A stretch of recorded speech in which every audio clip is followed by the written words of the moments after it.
जैसा कि पिछले वीडियो में आप लोगों को बताया गया था कि बेलन से संबंधित उसके प्रमुख सूत्र और खोखला बेलन और ठोस बेलन दोनों की परिकल्पनाओं के बारे में आपको बताया गया था। ठोस बेलन के बारे में भी पूरा आपको बताया गया था और खोखले बेलन के बारे में और उनके सूत्रों के बारे में आपको हमारे पिछले वीडियो में सारा कुछ बताया था। तो आज जो है हम बेलन से संबंधित कुछ प्रश्न को हल करेंगे। ठीक है, कुछ प्रश्नों को हल करेंगे। तो ये भारत कक्षा 11 कृषि वर्ग की भारत भारती प्रकाशन की एक्सरसाइज 17.2 है। भारत भारती प्रकाशन कक्षा 11 कृषि वर्ग, ठीक है, कि एक्सरसाइज 17.2 इसको हल करेंगे। तो इसका पहला सवाल क्या आता है? बेलन से संबंधित सारे सवाल होंगे। बोलिए, पहला सवाल क्या आता है? बेलन का आयतन और वक्रपृष्ठ निकालना है। जबकि पहले में सवाल में क्या दे रखा है? बेलन की त्रिज्या। त्रिज्या काहे से लिखते हैं? आर से लिखते हैं। कितनी दे रखी है? 3.5 सेंटीमीटर और ऊंचाई दे रखी है एच कितनी? 8 सेंटीमीटर। क्या चाहिए तुमको? आयतन। अब ये देखिए, जब यहाँ पर किसी बेलन की बात नहीं बताई गई कि ये ठोस बेलन है या खोखला बेलन है, खाली बेलन लिखता है तो हमको ठोस का ही फार्मूला लगाना है। खोखला बेलन दिया होता है तो दिया रहता है सवाल में खोखला बेलन, ठीक है ना। तो यहाँ पे हमें सिर्फ क्या निकालना है? ठोस वाला। तो आयतन, बेलन के आयतन का सूत्र क्या बताया था? पाई आर स्क्वायर एच। पाई का मान कितना रखते हैं? हमने कहा था ना दिया हो तो 22/7 रखेंगे। आर का मान दिया है 3.5 मिनट, 3.5 स्क्वायर है और एच कितना है? 8 है। 7 से काट लेंगे, 7 × 35, 5 आ गया। 22 × 5 110, 22 × 5 110। पॉइंट 1 के बाद में है तो 1 के बाद में यहाँ पे पॉइंट लगा लेंगे। गुणे 8 से इसकी गुणा कर लेंगे तो 8 × 5 40, 8 × 24, 24 और 4 कितना हो गया? 28। पॉइंट 1 के बाद लग जाएगा। अब 11 से 28 की गुणा कर देंगे तो 11 के 88 और 11 दूनी 22, 11 दूनी 22 और 8 कह दीजिए तो कितना हो जाएंगे? 30। 308 सेंटीमीटर क्यूब। समझ गए? इसका क्या आ जाएगा? आयतन आ जाएगा। और इसके अगला क्या कहता है कि वक्रपृष्ठ भी निकालना है इसका। तो वक्रपृष्ठ का फार्मूला क्या बताया था? 2πRh। 2πRh 2 × 22/7। आर का मान है 3.5 और एच का मान है 8। 7 से इसको काटेंगे 0.5 आ जाएगा। 2 गुणे 22 की 5 से गुणा करोगे 110 आएगा। पॉइंट 1 के बाद लग जाएगा गुणे 8। 8 गुणे 11 गुणे कितना होता है? 22 गुणे 8, 8 दूनी 16, 8 दूनी 16 और 17। इसका लिमिट होता है वो स्क्वायर में होता है। वक्रपृष्ठ क्या में आ जाएगा? स्क्वायर में आ जाएगा। 176 सेंटीमीटर स्क्वायर। पहला सवाल आपको समझ में आ गया? बोलिए, आप सभी लोगों को पहला सवाल समझ में आ गया होगा मेरे ख्याल से। आयतन और वक्रपृष्ठ आपने निकाल लिया है। दूसरा सवाल जो है वो पहले का जो दूसरा है, मतलब दूसरा सवाल जो है वो बिल्कुल सेम ऐसे ही है। R = 2.1 सेंटीमीटर दे रखा है और H = 5 मीटर दे रखा है। ये भी मीटर में दे रखा है, ठीक है। तो आप बिल्कुल ऐसे ही इसको एज इट इज ऐसे ही करेंगे। केवल 8 की जगह पे आपको क्या कर देना है? 5 लिखना है और इसकी जगह पे क्या लिखना है? 2.1 लिखना है। बाकी सब पूरा सेम प्रोसेस सेम रहेगा। समझ गए? तो ये सवाल आपके लिए होमवर्क है, जिसकी त्रिज्या, बेलन की त्रिज्या क्या दे रखी है? 2.1, ठीक है, और ऊंचाई क्या दे रखी है? 5 मीटर। इस सवाल को आप स्वयं हल करेंगे और इसमें आप जो है आयतन और वक्रपृष्ठ दोनों ही चीजें ज्ञात करेंगे। ओके, नेक्स्ट सवाल जो है आता है आपका, किसी की कोई समस्या तो नहीं आ रही है? सबको समझ में आ रहा है? हाँ, ये समस्या हो तो आप अपना कमेंट में डाल सकते हैं। समझ में नहीं आ रहा तो बताया जाएगा आपको। तो नेक्स्ट जो आता है सवाल क्या आता है? तीसरा सवाल है, क्या कहता है? 17.2 एक्सरसाइज का, 17.2 एक्सरसाइज भारत भारती प्रकाशन का जो है तीसरा सवाल है। क्या है? बेलन के सिरे का व्यास दे रखा है। व्यास, व्यास कहाँ से लिखते हैं? डी से लिखते हैं। अब बेलन कह रहा है तो ठोस बेलन की बात करते हैं, ठीक है। व्यास कितना दे रखा है? 9 सेंटीमीटर दे रखा है, 9 सेंटीमीटर। तो त्रिज्या तो हम इसकी निकालते हैं।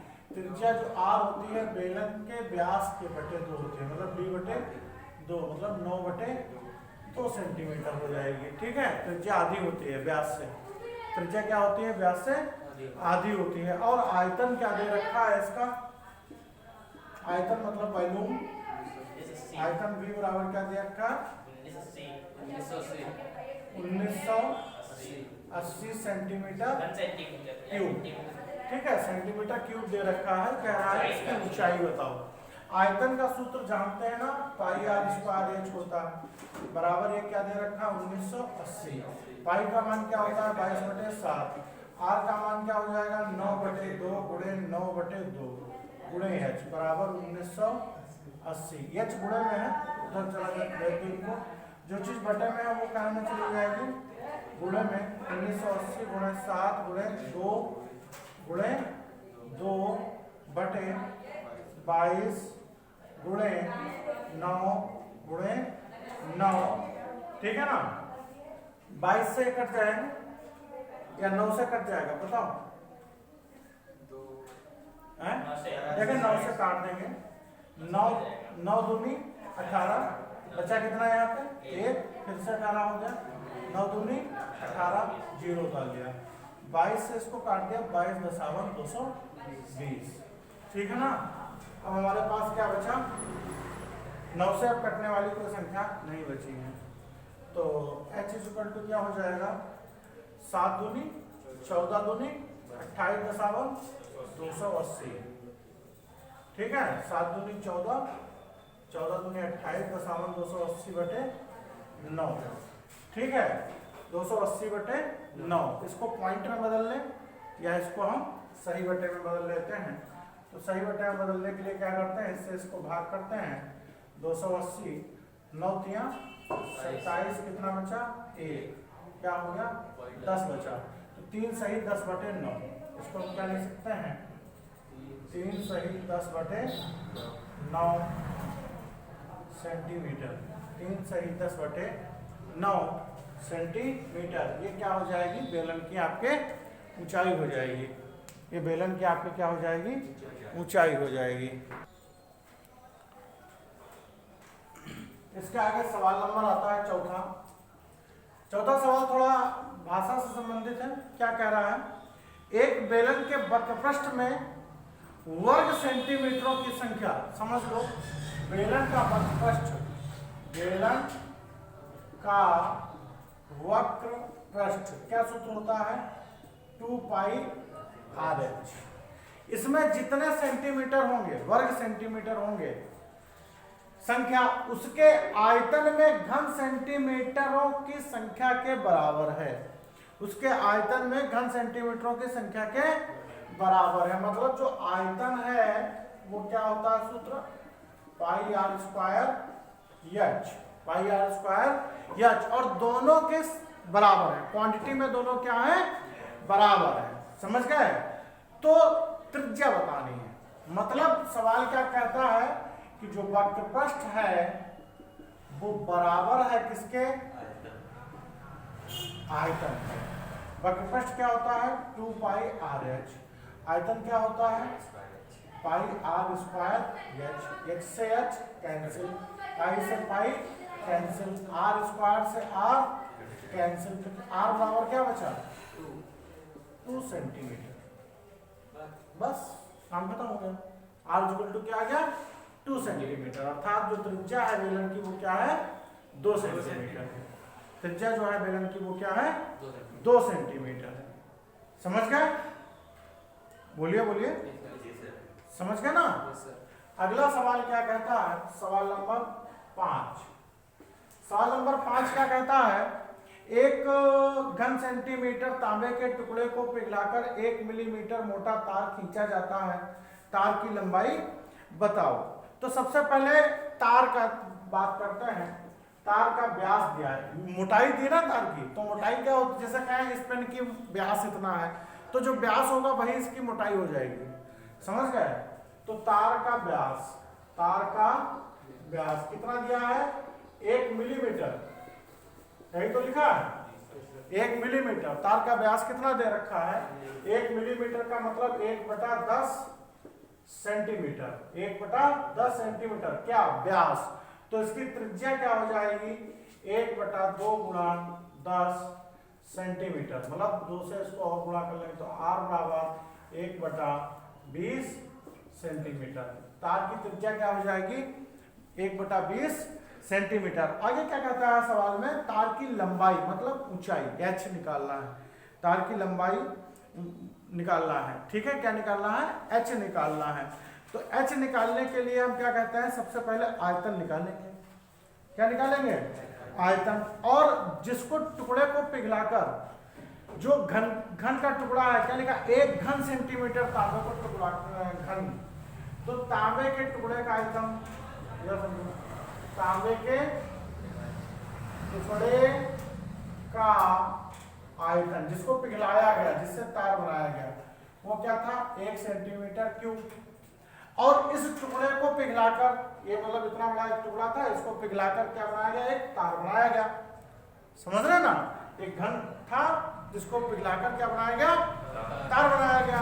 इसका आयतन तुम्हें दिया है, तो तार में जितनी धातु लगेगी वो इसके बराबर की धातु लगेगी, क्योंकि इसको पिघलाया गया है। तो इसके बराबर की धातु लगेगी, तो कितनी धातु लगेगी, मतलब टोटल। तो इसमें क्या हो जाएगा, तार का आयतन, तार का आयतन, तार का आकार कैसा होता है बेलनाकार, तार का आयतन बराबर तांबे का आयतन, क्योंकि तांबे से बनाया गया, तांबे का आयतन, ये लग जाएगा फार्मूला। तार का आयतन क्या होता है pi R square H, pi R square H बराबर क्या लगेगा 1। पाई का मान क्या होता है 22/7, आर का मान दे रखा है 1/20, 1/20 गुणे 1/20 गुणे एच बराबर 1। तो क्या हो जाएगा h बराबर 1 गुणा 7 गुणा 20 गुणा 20/22। इसके हम गुणा भाग थोड़ी सी कर लेते हैं, 2 से काटेंगे तो यहाँ पे 11 आ जाएगा, यहाँ पे क्या आ जाएगा 10। h इक्वल टू, तो 7 दूनी 14, 7 एकम 7, 7 एकम 7, 7 दूनी 14, जीरो कितना लगेंगे 2/11। तो 11 से इसको डिवाइड करेंगे तो 11 एकम 11, कितना बचा 3 बचा, 11 दूनी 22, कितना बचा बोलो बोलो, 11 के 11 30 हो गए, 11 दूनी 22 बचा 8, 80 हो गया, 11 सती 77, कितना बचा 3 बचा, पॉइंट लगा लिया, 11 दूनी 22, 11 सती 77, ये सेंटीमीटर। ये इसकी क्या हो जाएगी, तार की लंबाई हो जाएगी या तार की मोटाई हो जाएगी, वो सॉरी ऊंचाई हो जाएगी। चाहे इसको लंबाई कह सकते हैं, चाहे मोटाई कह सकते, ऊंचाई कह सकते हैं। समझ गया ना, क्लियर हो गया बोलो। तो ये आपका तार का हो गया, तार की लंबाई हो गई। बात समझ गए होंगे मेरे ख्याल से अच्छे से। कोई दिक्कत है सवाल में, किसी को कोई दिक्कत है? नहीं होनी चाहिए 5वें सवाल में।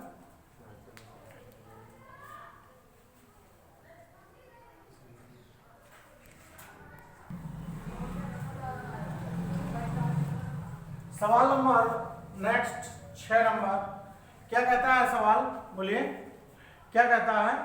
एक लंबवृत्तीय बेलन के आधार का क्षेत्रफल, तो बेलन के आधार का क्षेत्रफल इधर देखेंगे समझेंगे। बेलन के आधार, कल बताया भी था हमने, आधार का क्षेत्रफल क्या होता, कितना दिया है 154 सेंटीमीटर स्क्वायर। क्या होता है आधार का क्षेत्रफल, पाई आर स्क्वायर बराबर 154, पाई का मान 22/7, आर स्क्वायर बराबर 154, आर स्क्वायर बराबर 154 गुणे 7/22, 22 7 154, तो आर स्क्वायर बराबर 7, तो 7 का स्क्वायर, स्क्वायर से स्क्वायर कट गया, आर बराबर 7 सेंटीमीटर। आर बराबर क्या मिल गया 7 सेंटीमीटर, मतलब जो इसकी त्रिज्या थी वो कितनी मिल गई 7 सेंटीमीटर। और ऊंचाई दे रखी है, ऊंचाई h बराबर क्या दे रखी है 15 सेंटीमीटर। क्या चाहिए हमें? आयतन चाहिए। आयतन बराबर क्या होता है?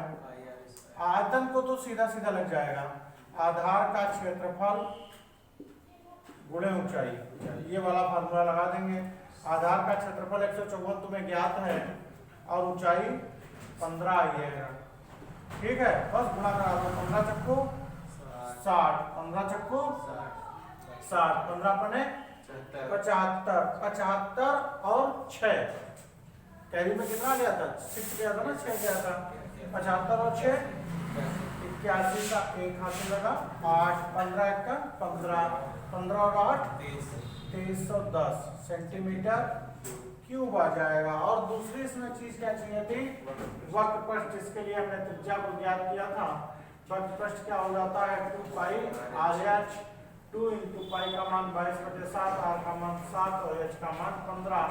7 से 7 कट गया, 22 गुना कितना हो गया? 44 गुणे 15, 15 चक्कू 60, 15 चक्कू 60 और 6 66 सेंटीमीटर स्क्वायर। क्लियर हो गया ना? सवाल नंबर 6 आपका क्लियर हो गया? बोलिए। ठीक है, कोई दिक्कत है सवाल नंबर 6 में? नहीं दिक्कत है। ठीक है, अब बढ़ते हैं हम अपने नेक्स्ट सवाल नंबर 7 की ओर।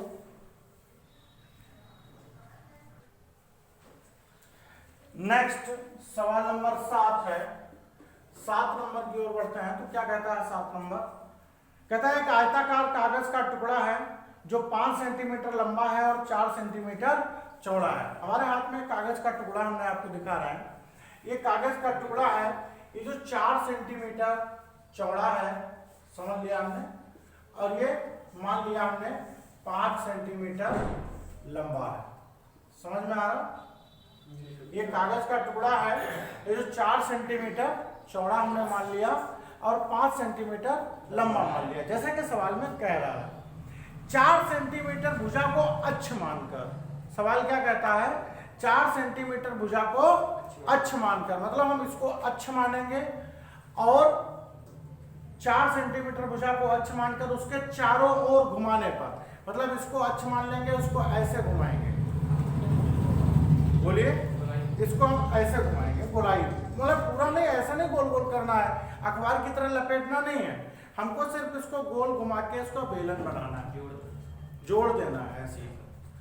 तो जब हमने इसको ऐसे जोड़ दिया तो देखो इसमें 4 सेंटीमीटर बेलन, जो ये बेलन आपको तैयार मिल रहा है, इसमें ये 4 सेंटीमीटर क्या आ रहा है? इसकी बेलन की, बेलन बना है, बेलन ये बना है ना, ये जो 4 सेंटीमीटर आ रहा है, 4 सेंटीमीटर क्या आ रहा है बेलन की? बताओ। लंबाई नहीं, ऊंचाई। समझ गए? और ये जो 5 सेंटीमीटर आ रहा है गोल गोल, ये 5 सेंटीमीटर क्या आ रहा है बेलन की? ये वाली कोर हमने क्या बताई थी, क्या कहलाती है? परिधि। ये वाली कोर क्या कहलाती है? परिधि। मतलब जो बेलन की परिधि आएगी वो क्या आएगी? 5 सेंटीमीटर, और जो बेलन की ऊंचाई आएगी वो क्या आएगी? 4 सेंटीमीटर। तो हम यहाँ पे लिखेंगे सबसे पहले आयताकार कागज की, या समझ लो लंबाई कितनी दे रखी है? 5 सेंटीमीटर, और चौड़ाई भी कितनी दे रखी है? 4 सेंटीमीटर। 4 सेंटीमीटर की भुजा को अक्ष मानकर, 4 सेंटीमीटर भुजा को अक्ष मानकर सवाल लगाएं, तब बने बेलन। इससे एक बेलन बनेगा, नहीं बनना? ये बेलन बनना नहीं इससे, तो बेलन बने बेलन की ऊंचाई क्या हो जाएगी? ऊंचाई h क्या हो जाएगी? जिसको अक्ष मानते हैं हमेशा वही ऊंचाई होती है, ध्यान रखें, जिसको अक्ष मानेंगे वही ऊंचाई बन जाएगी। और शेष जो दूसरी भुजा होगी वो क्या बन जाएगी? परिधि। परिधि का मतलब क्या? 2 पाई r। कितना बन जाएगा? 5 सेंटीमीटर। तो यहाँ से r अगर निकालेंगे तो r की वैल्यू त्रिज्या क्या आ जाएगी? 5/2 पाई सेंटीमीटर त्रिज्या आ गई। अब इसका अगर हम क्या है, मैं आयतन में अनुपात पूछ रहा हूँ वक्रपृष्ठ में, तो पूछ रहा है आयतनों में क्या अनुपात होगा। तो इसका अगर आयतन निकाल लें हम, ये आयतन, इसको हम V1 कहेंगे, पहला आयतन। क्या बोलेंगे? V1 क्या होता है सूत्र? पाई r स्क्वायर h। तो V1 इक्वल टू पाई पाई रहेगा, r का मान क्या है? 5/2 पाई गुणे 5/2 पाई गुणे h का मान क्या था, पाई से पाई कट जाएगा, ये 2 दूनी 4 और 2 से ये 2 कट जाएगा, तो V1 का मान क्या आ गया, 25 और नीचे क्या बच गया, एक पाई सेंटीमीटर क्यूब। समझ गए, सेंटीमीटर क्यूब आ गया V1। अब दूसरी शर्त क्या कह रहा है, 5 सेंटीमीटर की भुजा को अक्ष मानकर बेलन बनाएगा। मतलब अभी तक जो बेलन था वो 4 सेंटीमीटर था, अब ये 5 सेंटीमीटर वाली जो भुजा है, ये वाली जो भुजा है, इसको अक्ष मानकर ऐसे बेलन बनाया जाएगा।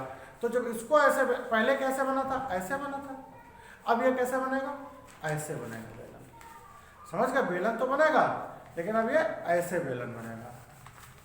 अब 5 सेंटीमीटर क्या हो जाएगी इसकी ऊंचाई, और परिधि क्या हो जाएगी, 4 सेंटीमीटर। ठीक है, परिधि क्या हो जाएगी, 4 सेंटीमीटर। अर्थात अब बेलन की ऊंचाई जो बनेगा, बेलन की ऊंचाई क्या हो जाएगा, h बराबर 5 सेंटीमीटर और परिधि 2 पाई r क्या बनेगी, 4 सेंटीमीटर। तो यहाँ से r क्या आ जाएगा, 4/2 पाई सेंटीमीटर। अब इसका आयतन निकालेंगे, आयतन V2 क्या निकलेगा, pi r square h, V2 equal to pi r का मान आ गया 4/2 पाई गुणे 4/2 पाई और h का मान क्या आ गया, 5, पाई से पाई कट गया, 2 दूनी 4, 2 से 2 ये कट गया, V2 इक्वल टू क्या आ गया, 5 चक्कू 20/5 सेंटीमीटर क्यूब। अब कहता है कि V1/V2 बताओ, पहले बने वाले में और दूसरे वाले बेलन के आयतनों में अनुपात बताओ। तो V1 का मान क्या आया, 25/पाई, V2 का मान क्या आया, 20/पाई, पाई से पाई कट गया, तो ये क्या आ जाएगा, बोलो क्या आ जाएगा, V1/V2 इक्वल टू 25/20, 5 चक्कू 20, तो क्या आ जाएगा, V1 अनुपात V2 इक्वल टू 5/4। ये आ जाएगा फाइनल आंसर। समझ गए, जो अनुपात निकालना था ये आपका फाइनल आंसर आ जाएगा। ओके, समझ में आया होगा मेरे ख्याल से।